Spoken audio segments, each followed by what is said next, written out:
Welcome back. You're watching Newscentre with me, Ashmat Kumar. Now, telecom companies have long been demanding that OTT or over-the-top players like WhatsApp, Hike, Messenger should be brought under the same regulatory framework.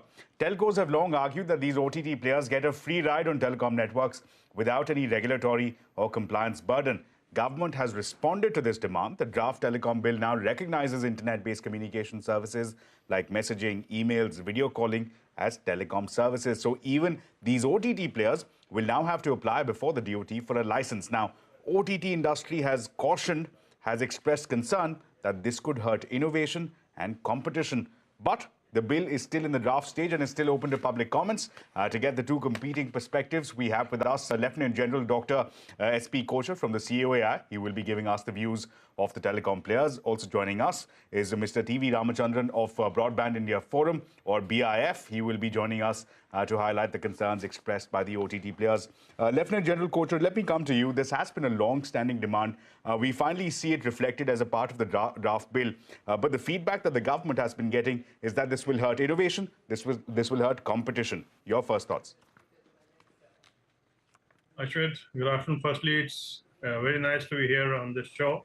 And better still, I'm there with a senior colleague, TV Ramachandran, who has migrated from COI to BIF. So he knows very well the issues of telecom. Okay, having said that, I think this is not a fair statement that is being made that will hurt innovation and competition. I don't understand how it will hurt innovation and competition. Everything should not be linked with money. Let me first speak. Some noise coming. Let me first speak not as DGCOI, but as an ex-army guy. I have seen in Kashmir people dying because messages coming on WhatsApp could never be tracked, could never be regulated, and we could never get back to the perpetuators. Is that what we want? Is that what we want under any guise?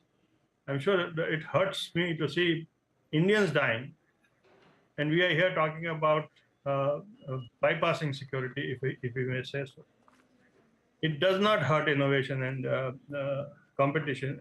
In fact, it improves innovation and competition, because if you have an identity and you have something which is linked to your identity and you wish to market that, to monetize that, if you do not have an identity, it's much more difficult.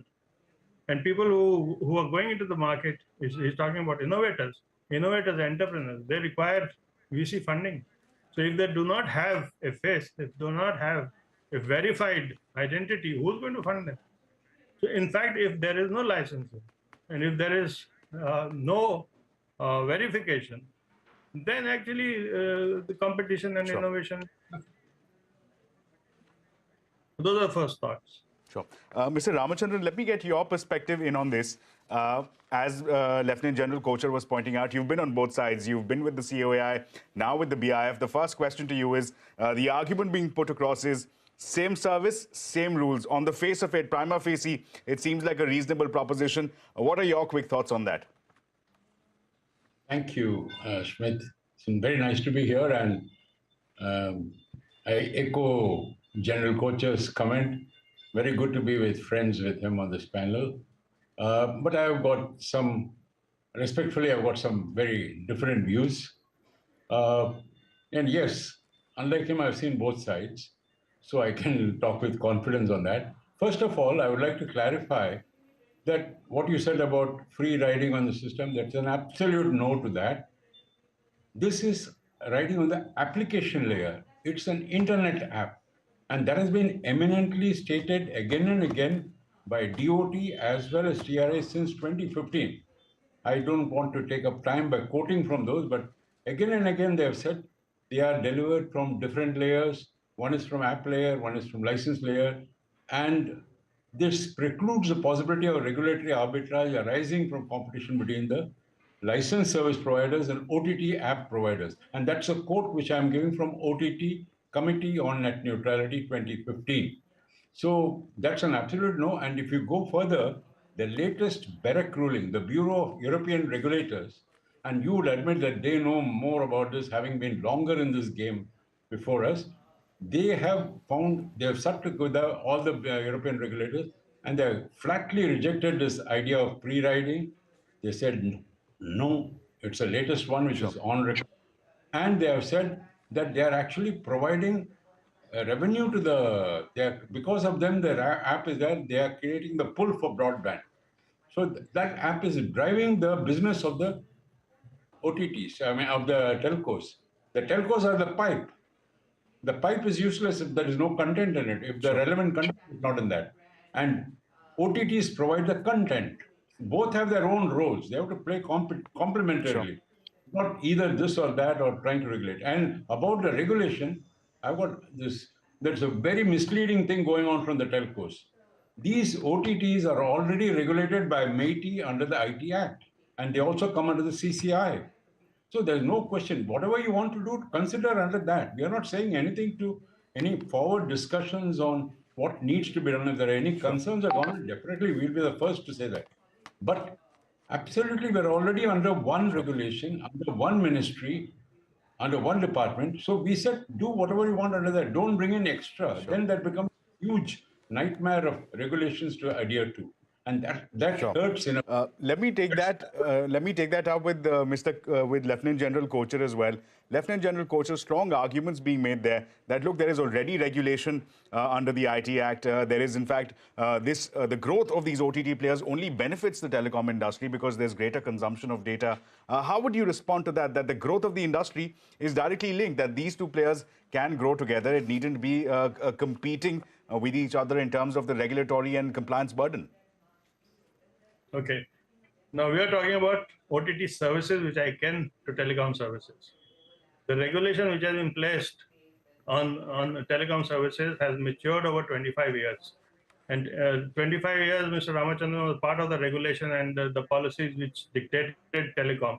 And over a period of time that has matured because many eyes have seen it. It has gone iterations and finally it has come to stay. Now, if a similar service is provided by OTT or DTT or whatever acronym you have, and the service is the same, it is on internet protocol, it is voice over IP, which goes on the application layer and gets delivered to a subscriber, how is the service different? And why should then one person who's providing a service be subject to regulation, and the other person who is new in the field but is backed by big pockets, why should he get out of the ambit? This is one argument. The second argument is that the service which is being provided generates humongous amounts of profits for the people who are providing OTT, as Mr. Ramachandran himself said. Now, this revenue goes where? It goes into the company coffers which are abroad. Sure. They are deriving money by the subscriber base which is in India, by the eyeballs which they catch in India, because their maximum money comes, the entire money comes from advertisement. But that money, why can't that be shared with the Indian government for the betterment of the networks in India? That is not being done. Interesting question. Interesting question. The second question. Let me, in fact, seek Mr. Ramachandran's view on that. Mr. Ramachandran, we're running out of time. I'll come to you for the final comment that the view that is being expressed is that, look, the regulatory burden casts a fiscal burden as well on these companies and that they're not taking upon themselves the burden of developing infrastructure. All of that is left to the telcos. So therefore, there is a need for parity to have a level playing field. That's the argument that Lieutenant General Kochhar is putting across. Thank you, Ashmit. That's absolutely wrong again. I'm amused by this because, first of all, saying that same service, same rules does not apply just because a bullock cart, a bicycle, and a motor car are traveling on ground transportation. They give ground transportation service, all three of them. Are you saying that they must all be bound by the same traffic rules? That's ridiculous.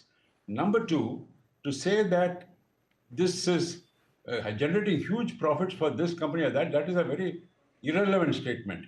Anybody can innovate. The OTTs are giving free service to their subscribers. They are giving free service, I repeat, and they are generating data on the basis of which telcos are getting their business. So if they are actually doing a service to telcos, the telcos should pay them a service charge for that. And that's the third thing. Second thing. And thirdly, the fact that telcos and the level playing field should be there is again utterly wrong, because as per Article 14 of the Constitution, level playing field applies only to people in same circumstances. You can't call a level playing field between a sparrow and an eagle. Here, one has got exclusive privileges, huge privileges of spectrum, license-free license spectrum, of right-of-way, of interconnection, of numbering resources, and the other one has got none of that. Sure. So let me be very clear that we are not talking of the two on the same boat. They are completely Sure, Mr. different, Ramachandran. different games, Sure, Mr. and both Ramachandran. are needed for each other. Both are needed for the consumer. That's all I'm saying. Sure, Mr. Ramachandran. Pressing arguments being made there. I'm sure Lieutenant General Kochhar would love to respond to that, but we're completely out of time. Lieutenant General Kochhar, of course, has been arguing that as far as spectrum and as far as exclusive access to infrastructure is concerned, the argument COAI has been making is that even the OTT players are free to do that. But clearly, of course, this is still in the domain of debate and speculation at this stage. The bill is still in the draft stage, but that's all the time that we have for. It's a wrap on this edition of Newscentre. I'd like to thank both of our panelists for sharing their thoughts and perspectives with us. But that's all the time that we have. News and updates continues right here on CNBC TV18. Stay tuned.